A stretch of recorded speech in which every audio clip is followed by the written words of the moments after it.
Alrighty, welcome to episode 6 of For the Love Cast, a podcast about social dancers. In this episode, we have Barry from Sweden. He also goes by Barry Good on social media. I'm so excited to have you because I've been watching your videos for some time and you have so much joy when dancing. Obviously, you're very talented and very fun to watch, but you also clearly just really love it. So I'm excited to have you here. I'm excited to be here. Thank you so much for inviting me. Of course. It's really a pleasure, really. Would you like to start by maybe telling us a little bit about yourself? Sure. What do you want to know? Do you want to ask me things or do you want me to just go? And anything that you would like to share. Yeah. Okay. Well, I've been dancing for actually only 3 years, and I think a few people know this, but my dancing came quite late. Like I started in 2009 with salsa cubana, but I only danced for like 6 months, and then I went abroad to study, and then the dancing stopped for a while because it was so hectic with the studying, so I didn't really have time for that. But then when I came back to Sweden, I just fell in love with dancing again, and since then, I've just danced and danced and danced and danced and danced and never stopped. And now I think I'm annoying the shit out of my husband because I'm playing bachata 24/7, and it's like tiki tiki tiki tiki tiki tiki, and I love fast bachata, and I think it's going to explode soon, poor guy. But yeah. I really love bachata, and I never grow tired of it, and that's the issue. Like I wake up at like 6 a.m. and I put it on, and like tiki, tiki, tiki, and I'm like, turn it off. This is torture. Yeah. So this is practically my life right now. So yeah. Yeah. Do you want to know something more about me? I don't know what to say more. Yeah. So when did you first see or experience bachata? And what was that like for you? This is such a cliche, but actually, I really liked when, the first meeting with bachata was actually with Aventura with the song Obsession. Mm-hmm. But back then I didn't know what bachata was. I was only listening to Aventura because it was new in Sweden, and this song just exploded all over in the world. And I was like, oh, this is so nice. And I was just digging it. But then afterwards, later on, when Shakira and Prince Royce, they released this Deja Vu, And then I just Googled Deja Vu on not Googled, but I YouTubed it on YouTube, of course. And then this video came up of Daniel and Desiree dancing to Deja Vu. It's like, shit, what connection they have, And I was like, I want to experience that. And I didn't mean like the sexual connection or the sensual one. I'm just meaning like they were moving as if they were one, and they were playing with the music and the movement. And I was like, I want to try that. I really want to try that, And that's basically how I got into bachata. Yeah. Yeah. So I started with sensual, but then I sort of met Bachata Dominicana quite randomly. It was like I booked a course in Uppsala Dance Center here in Sweden. And then they just sent me a mail, and they're like, do you want to join Bachata Dominicana for free?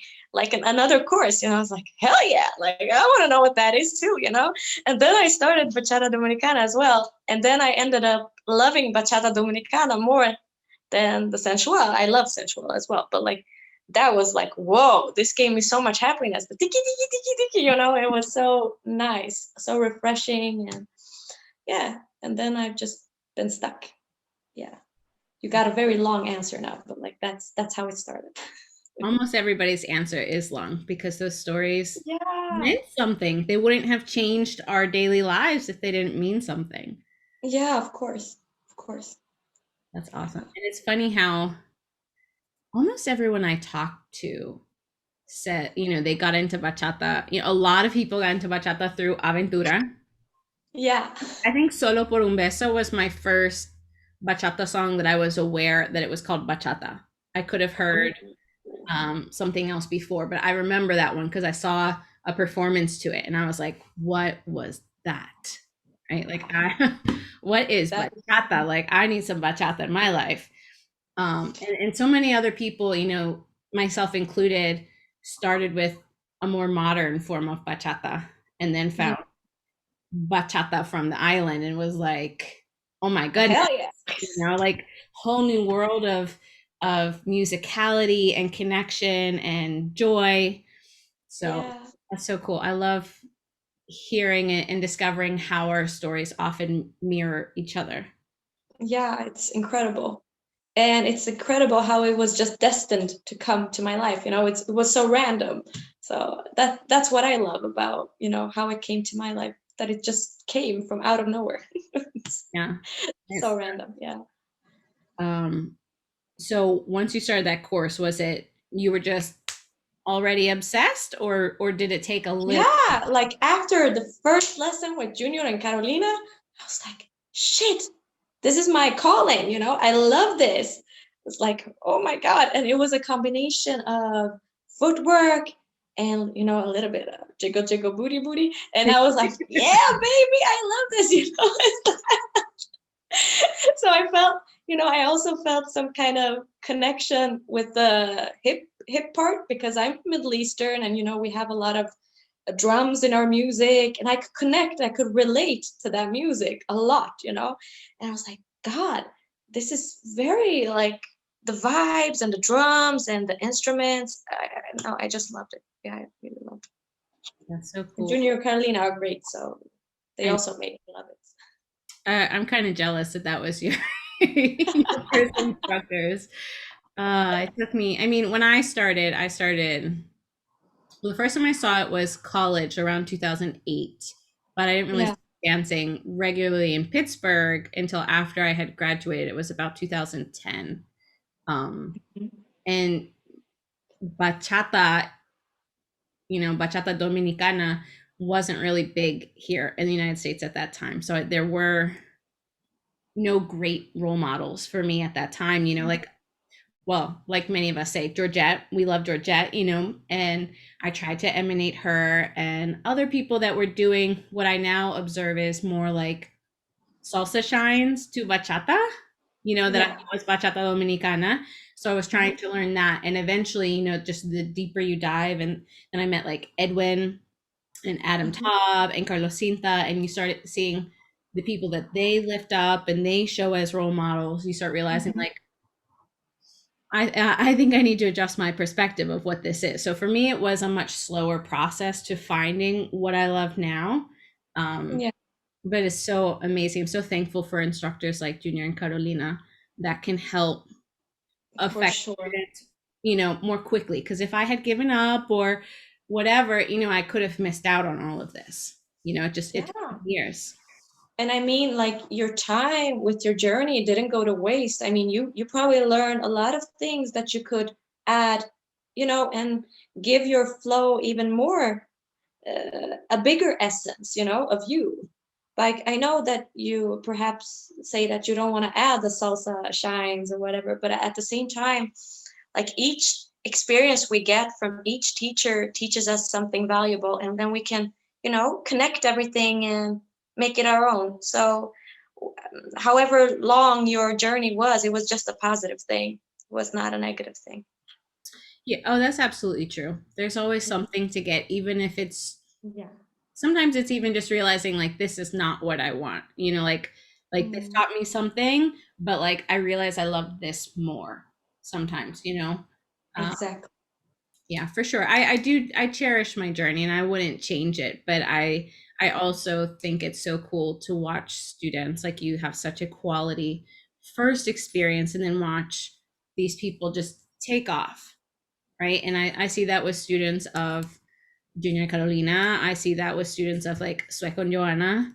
Um, Yeah. it's really cool to see the effect that we can continue to have, right? All of us. I mean, they must be really, like, if I would be a teacher and I would see my students grow like that, I would be so proud of myself, you know? I would be like, shit, I taught that little, that little thingy over there.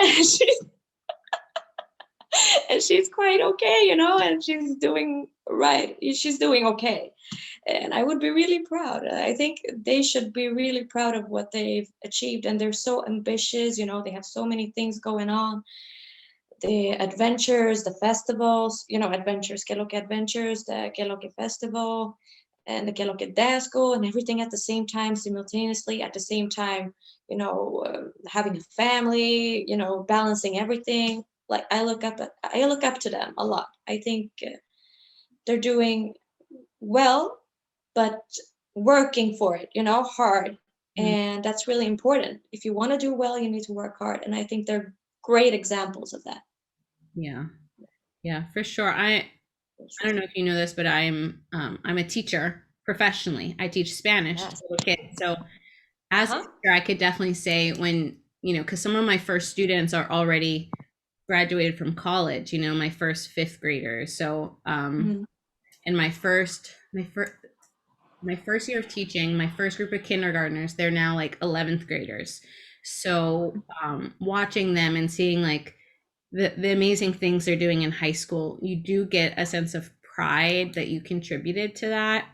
Yeah. But it's also, I had one student, she came back and she told me that she's going to major in Spanish in college, and she Oh, wanted to tell me that. So you look at that as feedback, right? Like the way I do it, I personally don't think like, oh, I did that because I'm not her only Spanish teacher. I saw her for a little bit of time in elementary school, but she continued to have positive experiences in middle school and in high school. Um, so it's like a mixture of like pride for her, like look how amazing she's doing, but also there is that feedback for yourself. Like I had a positive impact on somebody, and yeah. or with Junior and Carolina who are watching their dancers develop. They're what we're doing is effective because our people are dancing. They're dancing with skill. They're creative. They're free. Like they're their own people. Like that's Mhm. wonderful feedback to get. That's also one of the things I love about them is like they're letting me be me. They're not trying to change me into miniature forms of them. Mhm. And that's really important because some teachers I've experienced that, when you do something in a class or a workshop or whatever, sometimes they can want you to be a copy of them, and they think that if you do a move in your way, it's wrong. But you have to understand, as a teacher or as a person in general, like everybody has their own way of doing things, and we need to accept the individuality is so beautiful, and the creative field, and we just need to raise the acceptance level and let people express steps the way they want to. Of course, in the correct way, if there is such, but still in their own way. I think that's really important. Yeah. And they do that. They let us be who we are. Yeah. That Yeah. So right now I'm actually working on a new curriculum for next year, and part of it is really trying to foster empathy for different cultures and an appreciation of diversity. And as you're talking, it just Beautiful. reminds me how that diversity is an important thing in all facets of humanity, not just diversity of Yeah. culture, but even diversity of style for dance. Because how boring would it be if we all look like carbon copies? Like, would we have been Exactly. inspired to dance if Mhm. dancing meant I had to look like that person on the screen or that teacher in the class? Dancing Mhm. would be I so mean, dry. yeah, I mean, just like if you look at our painters, in general, famous painters, like they have different way of stroke brushing, and they have different ways of painting in general and what they want to paint. I mean, a dancer is just like that. We move in different ways. We have different cultures that affect how we move also, and we just move because we feel the music in different ways. We interpret different instruments, we interpret different beats, we decide on dancing on one or two or three or four, it depends on the person. But like there are so many factors that affect a person's individuality. And as you say, like, we just have to let people be what they want, and that's so important. And I stand for that 100%. Like, acceptance is key in everything, in all aspects. Yeah, for sure. For sure. It's my favorite word. Actually, it is my favorite word. You can ask all my friends. It's my favorite word. Yeah. Yeah. That's so cool. Is it your Yeah. favorite word in all the languages you speak? Does that If affect acceptance is a bigger word, I couldn't hear you. your favorite word in all languages? Because I know for me, if I were to pick a favorite word, I feel like it would probably be different in Spanish than it would be in Oh, English. oh, I just meant by the meaning of Okay. acceptance, like acceptance as a term. For me, it's my favorite word, what it stands for, because I think it connects all dots in every aspect of life, when it comes to love, when it comes to how we treat other people, when it comes to nature and respecting other creatures, just everything. Acceptance, it's key. Yeah. That's beautiful. I love how you just Yeah. expressed Thank you. that. Okay, so what has been your most impactful learning or dance moment Oh, so far? you know, when I was in DR back in 2019 in January, oh, it was in Bonao actually. It was when we danced in the car wash over there. Oh, it was so amazing because we had leaders that were of all ages. I'm talking like 70, from 19 to 70, and they were all dancing with us, and it was so natural. They weren't thinking about dancing on one. They just danced, and it just went on, with a big flow, and I was so happy that day. And I've never experienced a more giving dance moment than that moment in particular, because I felt like I was really dancing bachata, you know? It was real. It wasn't a workshop, it wasn't a festival. It was real and heartfelt in so many ways. Yeah. Oh my God, I'm tearing up. It was so good. It was so good that day. And my favorite leader that day was actually a man, an older man. He had gray hair and everything. Like, he was so good at like leading and making me follow. And yeah, I was just playing with my feet. I wasn't thinking about, yeah, looking good or whatever. I was just dancing. Never felt so good as that day, for sure, for sure. That's incredible. So Yeah, in last month's episode when I was talking to Savannah, yeah.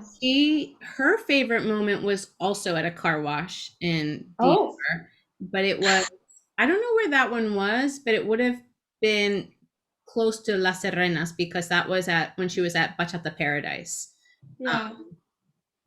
But it was like I feel like she said it was an older man, maybe somebody who had been playing baseball. It was like the same thing. It's like it wasn't anything about the personal connection with that person. It wasn't like we were the same age and we had like a sexual attraction. It was like none Exactly. of that. It was like totally just a human moment, just dancing. That's Yeah, incredible. I love it. I loved it. Yeah, I will always remember that day for sure. I hope And I also another one, it has nothing to do with bachata, but we were in a restaurant in Bonao, and there was this professional merengue dancer who danced traditional merengue. I don't know what it's called when they spin on a bottle as well. It's so special, and I've never seen anything like that, and she was so good. And it just gave me goosebumps, because I love when people are so in love with their own culture that they dance these traditional moves. Like, I like the newer merengue versions as well, but like that was really cool as well. Like, that was a big moment for me to just see that. I didn't even have to dance, but just to experience that. yeah. That still Also counts. special. That's still Sorry. that still counts because dance can affect us even when we're just watching it. Otherwise, there Exactly. wouldn't be performers. Yeah, of if it course. didn't have that power. Hmm. For sure. That's great. Have you, so speaking of performers, have you ever dabbled in performing with Junior and Carolina, or do you just stay strictly in the social dance world? No, I've been like right now I'm in their Que Lo Que master team. So we are planning to perform actually the 12th of June Oh, okay. in the middle of Stockholm. So I do perform. I haven't we haven't been able to perform in the previous team because of Corona. You know, we couldn't perform in public or stuff like that. But they did film with their other team members, the previous ones with the older team. And other than that, I've also been in a sensual team with Ibe Khalil.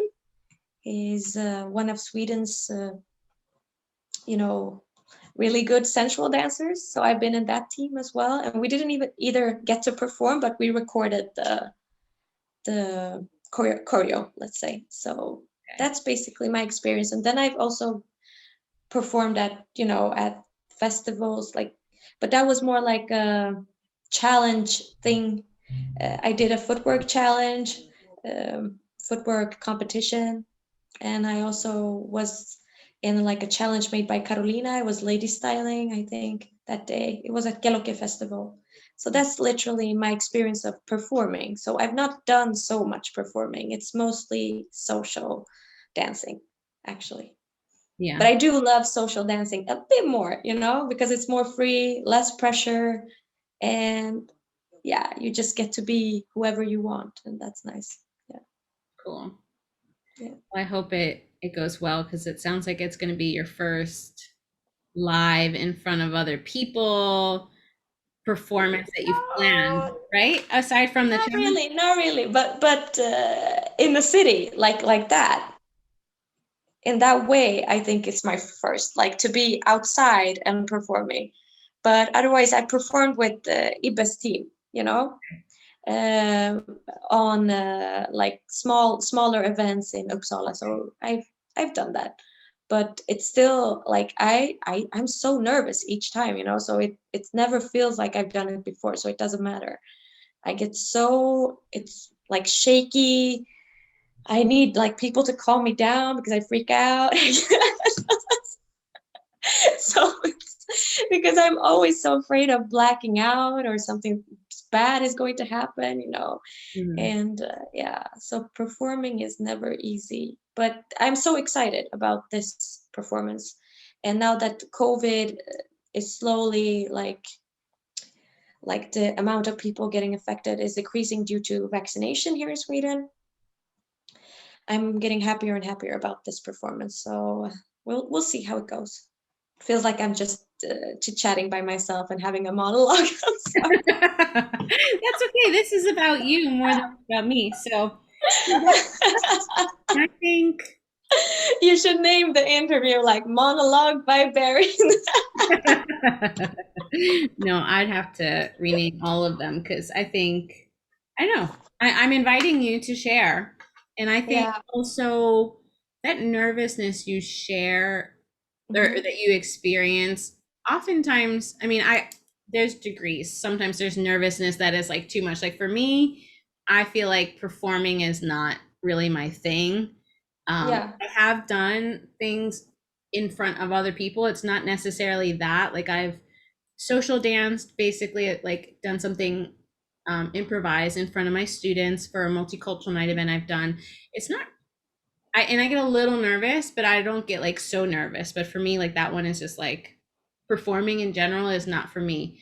But Mm. usually I find some amount of nervousness is really good to have, because it means that you care, and Yeah. it keeps you paying attention. And Yes. because I notice times where I think I've got it, whatever it is, I think like I'm good, I've done this a lot of times. I will mess stuff up, like even one time I was just in the airport and I was like, I've traveled a lot, like I'm good. And I just like, I don't know, blanked out. I'm just like hanging out in the food area, like doing some work. And then like I hear them call my name. Like I have totally forgotten that I have to be at the gate like 30 minutes beforehand because boarding happened. Like I was Yeah. so out of touch because I was just so like I travel a lot. Like I'm good.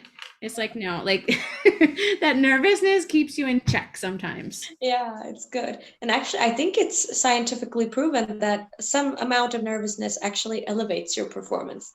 Hmm. I think so. Perfect. So Yeah. think about it that way next time you have Yeah, to do it. Like, I try, but the feelings and like having to go to the toilet every fifth minute. No, just kidding. yeah, that is a real thing though. Yeah, it's like, oh, yeah. It is hard to be nervous sometimes, but it's, as you say, it's a good thing. We should think about it in a positive way. Yeah. I like your way of thinking. It's Thanks. good. Yeah. Yeah, I mean, it's just a reflection on my own life. Like, ooh, every time I get cocky, it doesn't go well for me. Yeah. So embrace I, the nervousness, I think. I'll try. I'll try to do that. Yeah. Well, I feel like we've talked about so many things that I had written down here already. Um, Yeah. so pre-COVID, I guess you had you said you've been dancing 3 years. So you had some time before COVID where you were out and about in the scene, right? So what is it like to be part of your dance scene in the Stockholm area? Before or after COVID? Before. Before. Amazing. Like the community. We're not a huge clique dancing bachata dominicana here in Sweden, but we are a lot of people still, and the coziness about not being too many is that we all know each other, and then we embrace each other, and we feel like a family. And I think that intimacy is hard to find, you know, and I'm very happy to be part of that family. And how it feels for me, I feel loved, I feel cherished, and I feel, let's say, given enough attention to be able to improve my dancing. Because I feel that if we were, let's say, 60 in a class, or each class, it would be hard, because the focus would be so divided in between all students. But now I can actually feel that I'm given the proper amount of attention and stuff like that, so I can learn and improve myself. So with the community in Stockholm, it's wonderful. And right now that Junior and Carolina has started their own school as well, it's even more wonderful. It's even more focused on just bachata dominicana and the Dominican, the whole Dominican bubble. I mean, merengue, and all of it. So I'm just happy. I'm really happy to be a part of their little family and community. Yeah. That's great. I'm proud of our community. Yeah, no, that sounds ideal to have that family feel to the point where you Yeah.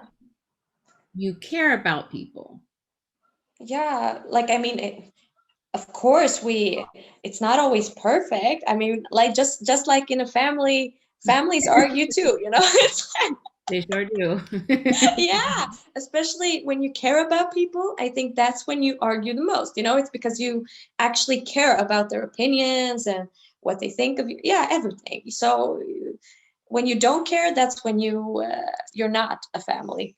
Mm, So I mean, there's ups and downs, but I like, in general, the majority of times it's like mwah. And so I love it. I really love it. Yeah. Just one sec. I just need to put my cell phone in the charger so it doesn't die on us. Okay. Now. Okay. So great. So do you also have this same small family for socials? Do you just have Dominican bachata socials, or does your kind of like cohort of dancers, do you have to mix with the rest of the Latin dance scene? Right? Like for me in Pittsburgh, we barely have anybody that really prefers Dominican bachata. mm, So yeah. all of our events, there are people who are primarily salseros, people who are more interested in sensual bachata, people who are more like me, right? So we're all together sharing the same space. Um, Mhm. is that kind of what you have, or have you been able to create socials for just your niche? Both, you know, we have events where we have many dance floors, and of course I don't just go to the bachata dance floor. I go to the salsa dance floor. I try to go to the kizomba dance floor. I don't know kizomba, but I try, you know. Right. So we're still open, and but sometimes we have the smaller events for just Dominican bachata as well, and that's also nice. I like all of them, you know. I'm open. So, and sometimes it can actually be nice to have the other dance forms as well in separate dance rooms, you know, or dance, I don't know what you call it, the locals or whatever. So it's good because when you've danced maybe 10 bachata dominicanas, maybe you want some salsa, you know, add some of this to it as well, and then you go back, you know. It's good. I think it's good with options. Yeah. Yeah. So we have both, Yeah. definitely. Yeah. Yeah. Here Long answer. Mhm. Here we don't even have the number of people to have separate rooms because Pittsburgh is a small. Oh. We're about officially our population is about 300,000 people. So Uh-huh. it means our Latin dance community is just a small percentage of that.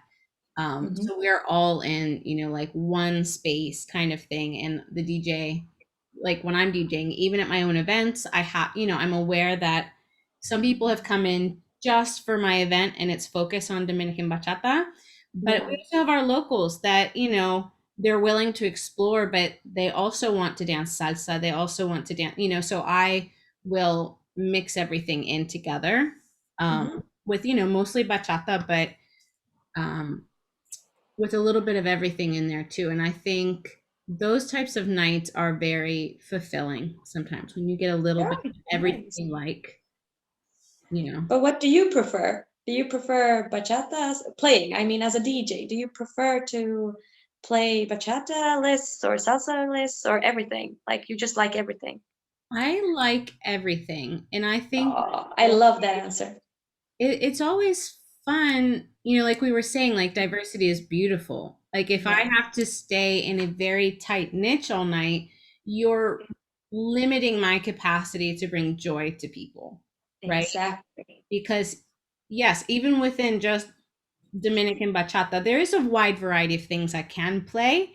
Um, but there's some songs where some people would debate whether it goes with the Dominican bachata room. Some of the more modern artists that still have all the instruments, is still a beautiful song, right? Yes, Um, for sure. and utilizing different genres, it can be a way to refresh the energy, right? Like Yeah. sometimes, like throw in a bolero, throw in merengue if you want like quick Love it. energy burst, throw in salsa, um, Mm. so that's just one of my tools to keep refreshing the energy throughout the night. And I always enjoy it, but there's so many factors in whether you can use those tools, whether it's what the organizer I'm wants, who's hired you. Yeah, of course. But at And the same time, you should be true to yourself, you know, if that's what you're feeling. Yeah, like adjust somewhat, but just keep your flavor in there. Don't let people decide what you want to play. yeah, well, of course. Let you represent you, you know?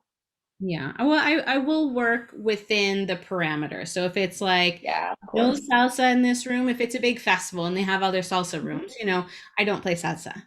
But No. I will still, times when I've been hired to play in the like traditional bachata room, I will still play merengue. I will throw in bolero if I think people can handle it. I have to watch the dancers, um, Yes.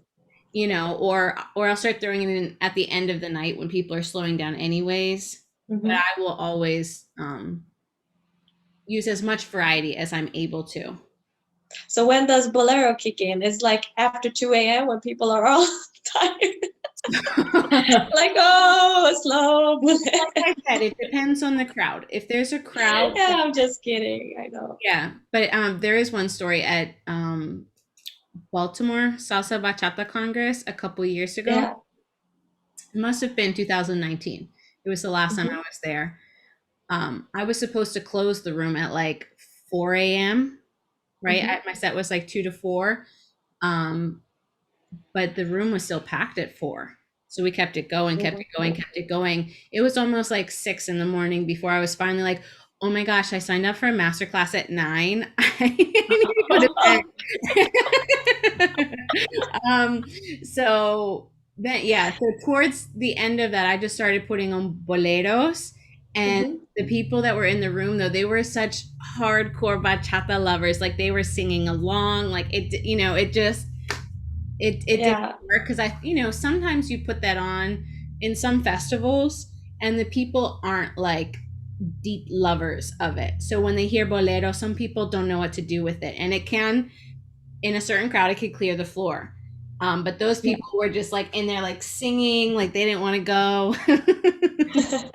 So, which was so beautiful. Like I kind of wish I didn't have to rush out of there because I would have just kept Yeah. singing for them. But I love that. I love when you're so into like an event and you're having so much fun that you're not even thinking about the time or, that you have a master class waiting. Like, yeah, like screw that. I can deal with 1 hour of sleep. It's okay. It's like, Oof, I don't yeah, I know. love that. Love On that. this side of 30, only getting a couple hours of sleep is harder and harder. Yeah, I know, believe me. And it's even worse for me because I don't drink at all, I'm what do you say when people don't drink alcohol at all? I don't, is it absolutist, I think, in English? I don't know. um, Anyway, it doesn't matter. But when I go to events and people like, for example, in Dominican Republic, everybody likes ron and cola, and people were up until 4 a.m. and I was literally sitting like this and I was falling asleep sitting down, like this. And then our chauffeur came and he was like, Barry, do you want to go sleep in the tour bus? You can go sleep for 1 hour and then come back. I went to the car, the bus, and I slept, and I came back, and everybody was still, like, like, yeah, they were on fire. And I wish I had that energy, but as you say, well, like after we hit a certain age, and if you don't drink, like you're done. Yeah, for sure.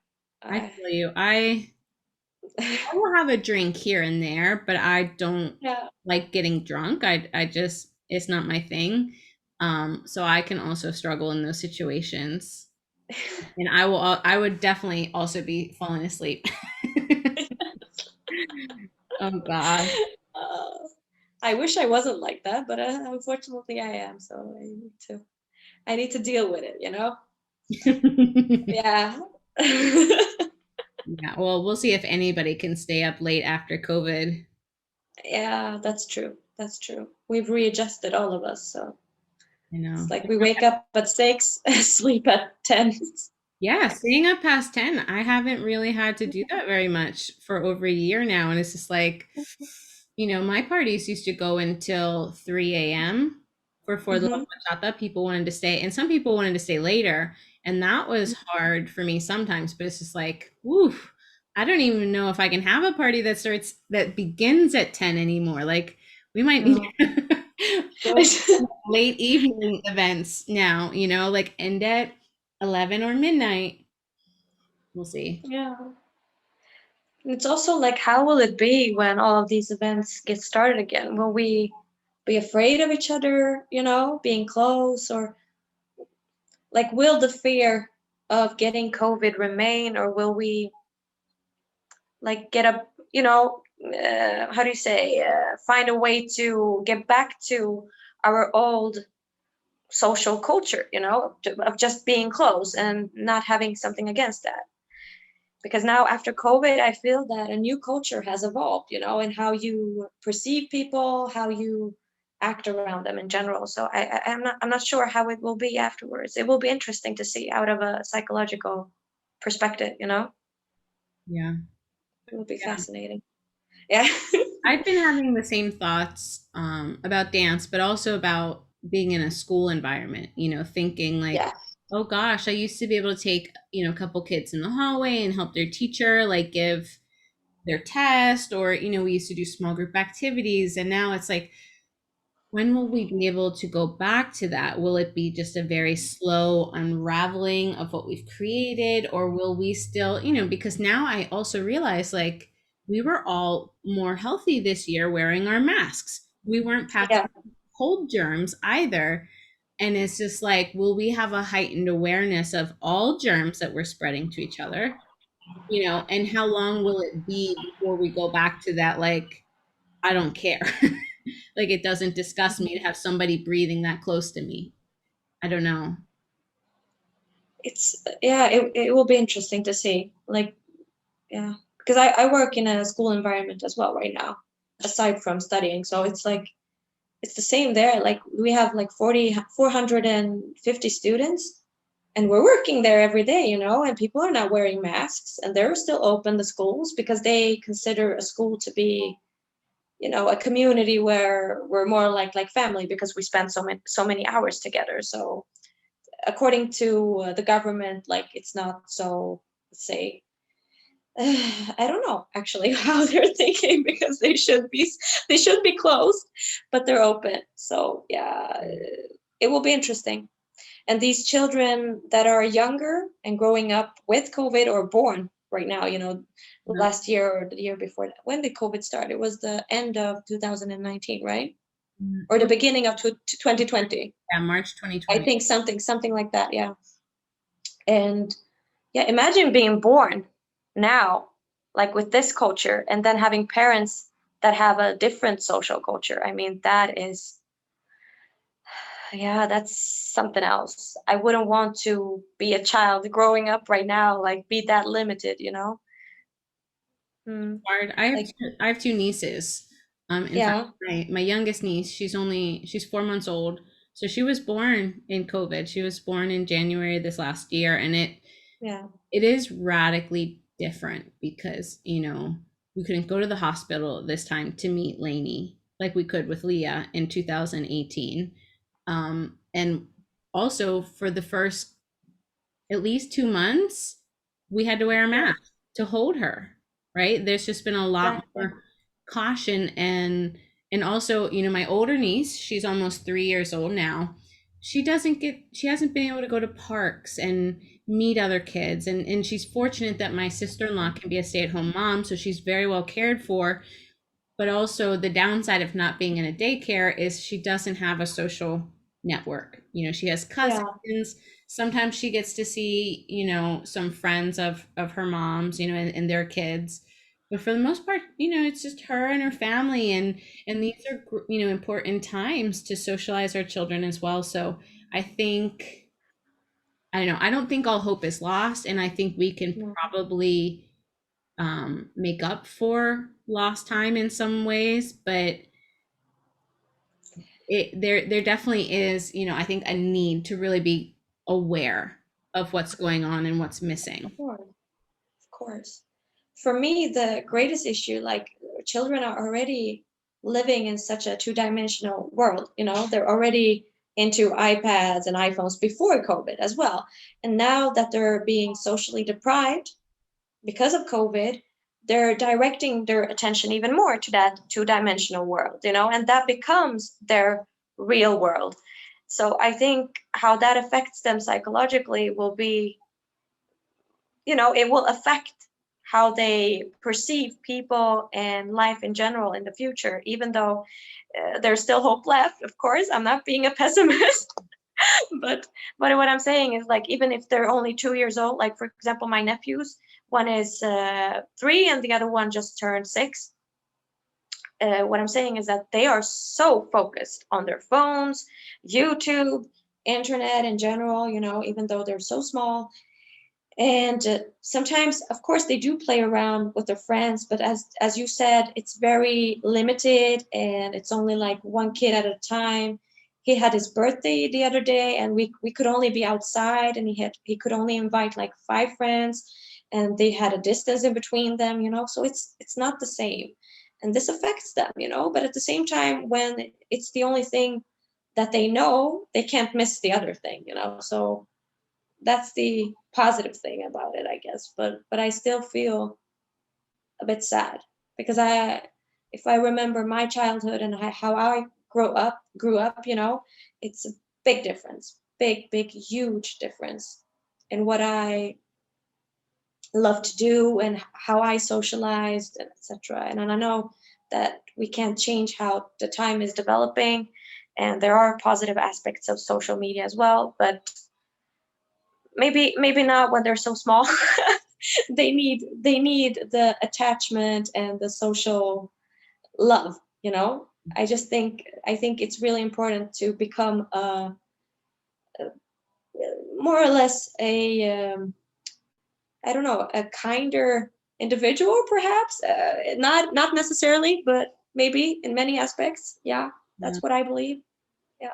I think we all need that. I mean, obviously Yeah. for children's development, for healthy development, but I think we forget that as well because I find, unfortunately, because in the dance world, our dance world is shared through social media, right? Yeah. We attend in person, but we find out about events and we find out about other dancers through social Yeah. media. So as an event organizer, DJ, a promoter, I cannot leave it alone. I have to be on it. But I feel myself often like, why do I keep opening this app? Like, I'm getting no joy out of scrolling. I actively feel like my mood is worse. Like, Yes. and if I didn't need social media to stay in touch with dancing, I would have Yeah. deleted it because I feel that with myself. So it's, Yeah. I don't know. I feel like we all, and I know we live in different countries, but I think we all share this issue, at least in the Western world, that For sure. we need a For lot of sure. like support for people, for our mental health. We need to get like services out there and resources out there. And, for some families, we need to make like safer spaces for them or give them access to other things, because sometimes these are like survival mechanisms. Like they have nothing else, or they're so busy working, their kid is on their iPad or whatever as a survival skill. Yeah. Like, Yeah. I know. I know. and particularly coming out of a pandemic, I think our government should be focusing on those types of social service interventions, that will really For sure. support families, because we're very, I don't know, we react to problems instead of prevent problems so much. Yes. That is a typical media thing, right? The news, they're always focused on problems instead of like the prevention. Yeah, like what is the root? What is going on Typical. Yeah, for sure. there? Yeah. Okay. Okay, let's talk about something more positive. I'm getting Yeah. Okay. I'm getting depressed over here. I know. That's life. I feel like every episode we've done, we get into something like really serious and heavy, but that's part of life. You I know, love it, but the thing with me is like when I get down into those kind of subjects, I can continue and continue and continue, and then I will start the argumentation, and then I will continue and continue and continue. It's, and it won't stop. Because I love discussing things, and Mhm. it's a good thing. But I'm just thinking about you. You have a limited time, so Yeah, I don't want to waste your time. I am totally the same way. Yeah, I feel like if we ever get a chance to see each other in person, we can go off and talk yeah, about the world. Okay, sure. some happier questions. We have been talking for a while, and I figure Hmm. we could start the wrap up. These are, I mean, Yeah. quick questions, but nobody answers them quickly, so no pressure. Uh Um, huh. all right, so who is your favorite music artist? For Music artist or bachata? for bachata, music artist for For bachata. bachata, I think I have three that I really love, so I can't choose between them. But Okay. it's Joan Soriano, Felix Cumbe, and Franklin Medina. Nice. Those are my favorites. I really like Feliz. I Yeah, really, me too, some of for his sure. lyrics though are a little like, I don't know if you speak Spanish. I think I've seen you maybe use some Spanish. Yeah, it's also some Creole. No, Okay. yeah, Yeah. Oh yes, because he's Haitian, yeah. but some of his lyrics have such a heavy double entendre that I'm like, I don't think I can play this. Like, With me, as I sometimes joke about, but like I'm like that song. No speaky Spanish, my love. No speaky Spanish. I translate the lyrics, of course, but some lyrics aren't out there, because they're so old and nobody has taking their time to put them on the net. So when I don't understand, I just interpret the music and just dance. But Yeah. usually I try to understand the lyrics, but I can't say that all things I understand. No, especially not the older ones when the lyrics are not available. Yeah. Of course I can ask somebody. I usually ask my friends, and they're real loyal friends. They help me out all the time when I have those issues. Yeah, well, sometimes you need those friends because there was one Yeah. song he has. I don't know if it's called this, but the lyrics. I'm gonna see if I could find it on my phone. The lyrics are like El Conejito, and just as the song's going, I'm just like, I feel like this is a double entendre. Like I feel like it's very unlikely that they're talking about a little bunny rabbit, even though they make their voices sound like little kid voices in certain times in the song. Yeah. I remember it's not called that, so I'm not sure. Oh yeah, no, it is called El Conejito, and it's on his El Inmigrante album. Okay. But Okay. I was just like sitting there, like I have a feeling there's something more. So I posted about it, and a bunch of people were like, "Oh yeah, yeah, yeah, that's a euphemism for like female genitalia." And I was like, okay, I won't be." But they do that. They do that a lot in bachata. And actually, I did one mistake. I put out a video. What song? Yeah, it's called. No, it was not Yo Alimento. It was. It's a merengue. I do a merengue and La Manzana. I had no idea whatsoever. I was so innocent dancing to that song, and I had no idea what the meaning was. What it was like. And then, like, one of my friends or my followers, he wrote to me and he was like, Barry, do you know what that song means? I was like, no, should I? And I was like, yeah, you should. I was like, okay.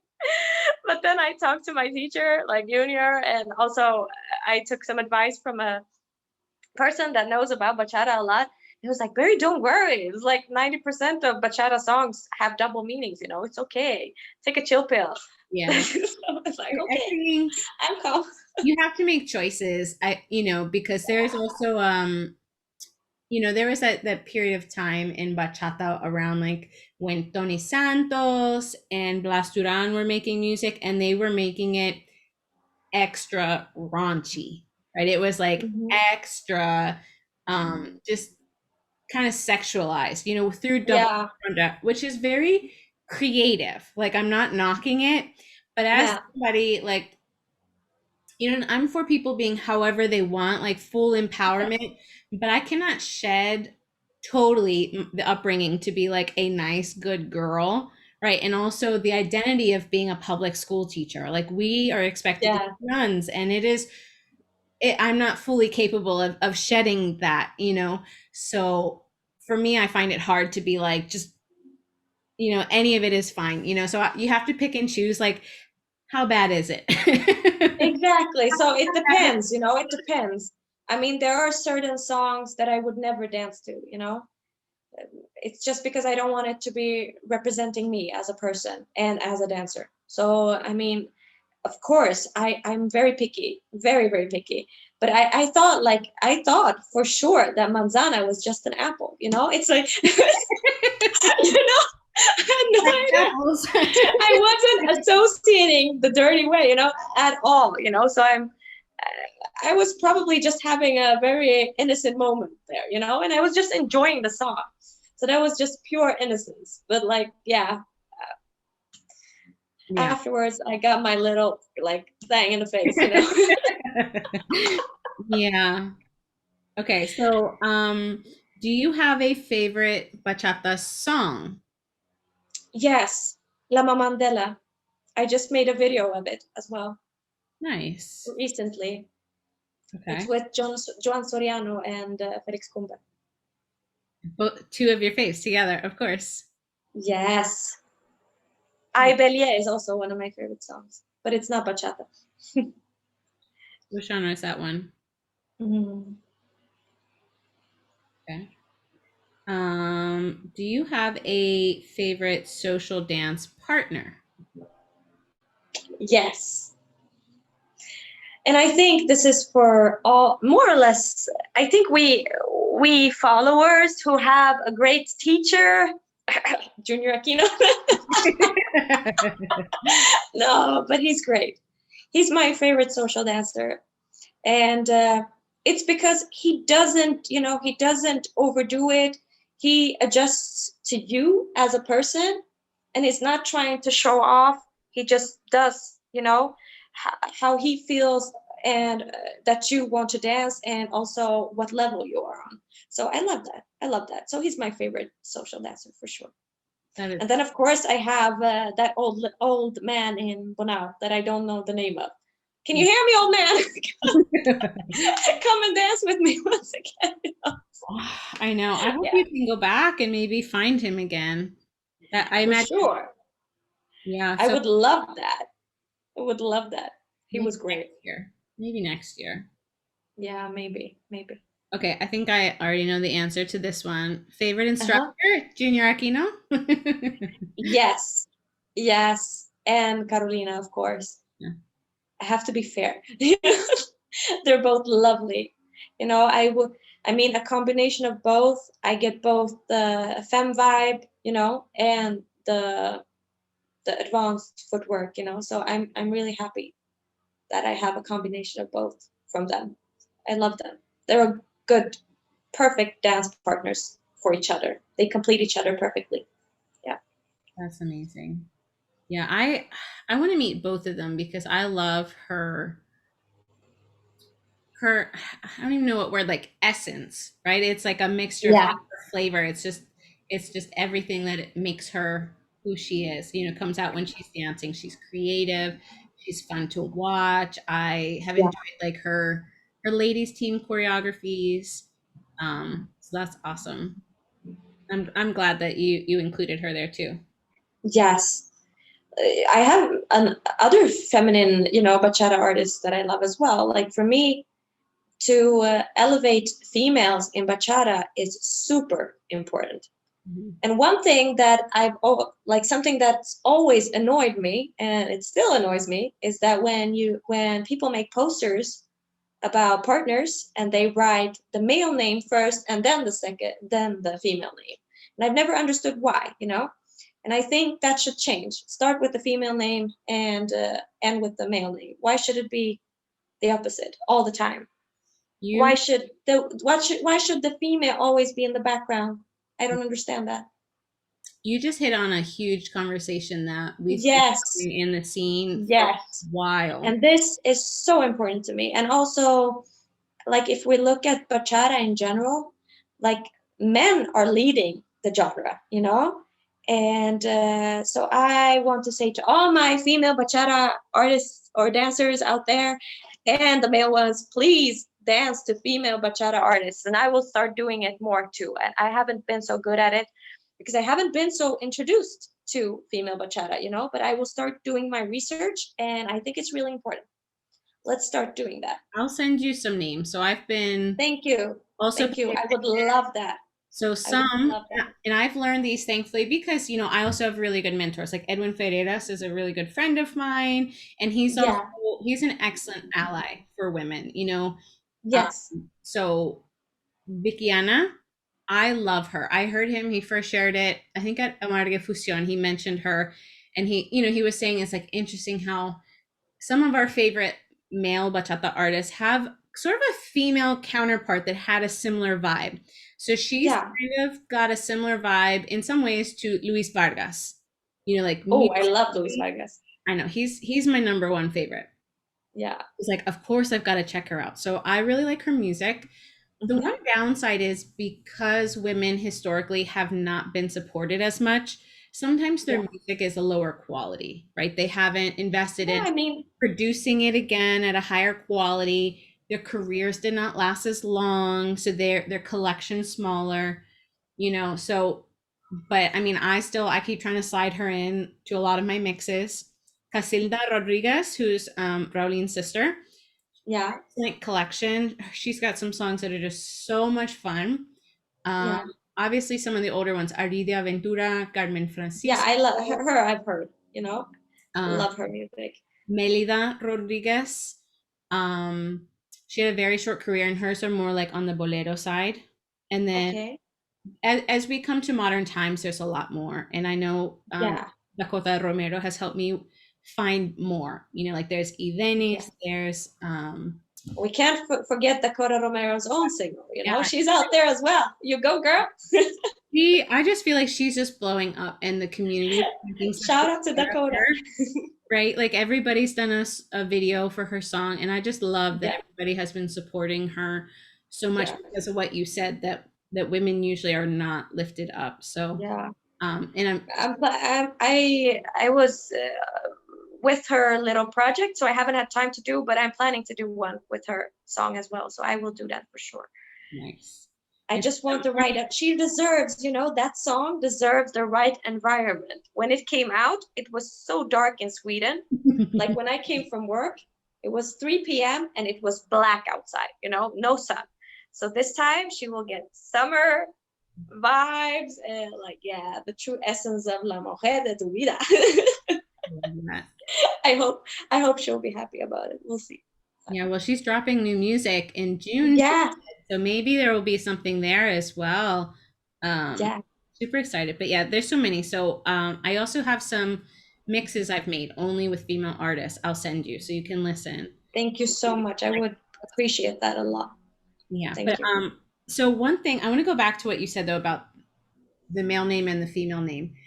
Yeah. I'm trying to do that, but I find it so hard because so many people like will just look at you funny. Like if I say Carolina and Junior, sometimes they act like they don't know who you're talking about, or and I find myself falling back out of my own habits. Right, I tend It's to. because it's branded, when you've branded something, when you say something in the opposite direction, it sounds wrong. It's like saying Pepsi in the other way. It doesn't work. So if you brand something to start in the beginning right away, it will be more correct. For example, let's say somebody is called Pops and Donna, but it's Donna and Pops in the beginning, so nobody will say Pops and Donna. It will be Donna and Pops. So I just took some random names. Yeah. But right now, because people are already called and so you can't rebrand that. They're already branded their brand, and that's what they're known for, and that's how they should stay. Also, it's not their fault. It's just the way it is right now. But people who start partnerships right now should think about that and reevaluate the whole culture and situation right now, that the female always comes second. So they should change their names into female first, I think. But the old ones, I think it's a bit hard. It's a bit hard Yeah. to change that. Yeah. So I try to like flip them, like when I promote, I say Dakhóta and Edwin or Carolina and Argenis. Yeah. Some couples were smart and branded themselves female first, like Kim and Gio from Arawaku or Jenna and Luis from Boston. Yeah. So some of them are easy, but some of them, like, even some of the partnerships themselves will push back. They'll be like, that's not our name. Okay. I was trying to help. Okay. Yeah. But yeah, I think one day we'll all One day, get to hopefully. that level of consciousness about We're getting there. We're how getting there. powerful language is, right? It's not just in dancing, it's everywhere in the world, in every aspect, more or less. But we're getting there. Yeah. Slowly. Okay. So but it's still going in the right direction, and that's the most important aspect. That's the most important part. Yeah, totally. Mm-hmm. Okay, so what is your favorite event to dance bachata?